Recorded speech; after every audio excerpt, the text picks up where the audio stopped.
Biz Tuşluq ayının 26 aprelinde büyük şairimizin tuğuna 140 yıl tuğunu belgilep ötecekmiz. Birge biz Tatar ziratına Abdullah Tokay kabri yanına аны еске алу мәрәсиміне жиылдық. Мен енді айтып өттім, біздің татар халқы тарихында атаклы шәхесләр бихисап, аны санап бетереп булмый.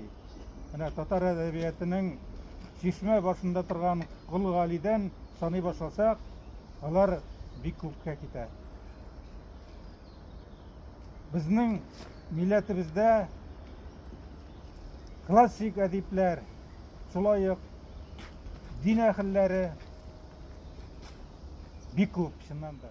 Тукай ул шәм, якты яна торган шәм.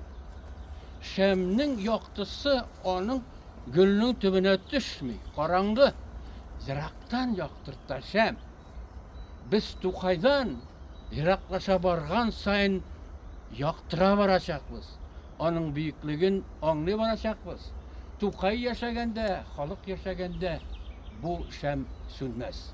Hem onun icadı, şuşu yazganları, onun icat yemişleri edebiyatta gına tügül. Bütün turmuşumuzun, milli turmuşumuzun onun ruhunu yaktırtkan. Min bana tegi gadetli bulmagan hal, Xuday Tağalanın bizge bülegi deyip sanayım. 120 yılga yakın halkımız Tukay'a sığınıp yaşayı. Tukay onun devleti de beyt. Bu Tukay bizim halkının şatlığı da, kaygısı da, yuvanışı da, yuvatuşusu da. Abdullah Tokay damında bir mayak bulup tara, hem yıllar boyu indi bu tradisiya devam ete. 15 aprel mında şın ıhlas көңілден халық келе.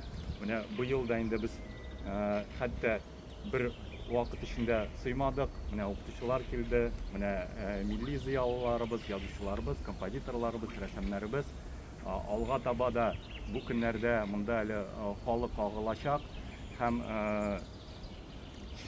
bir işare kibik indi mında çınlap da sıkmak sürülmesin, yolumuz Tokay kabrine sürülmesin, hatırımız мәңгілік болсын, hem çınlap da aldağı келешек буыннар için Abdullah Tokay ruhi mayağımız bulup тұрсын. Abdullah Tokay Hazretlerinin dinge bulgan muhabbeti, onun her vakitte da özünün yazmaları, şer'i meselede bulsun, dini yönelişte ol kamil derecede singdirip yazılganın bilebiz.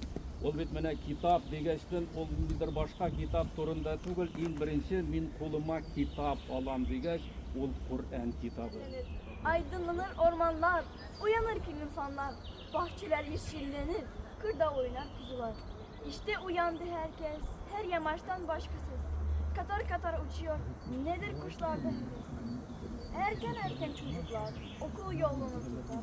Çantaları sırtında, hepsi ilim derdinde. Teşekkür ederiz.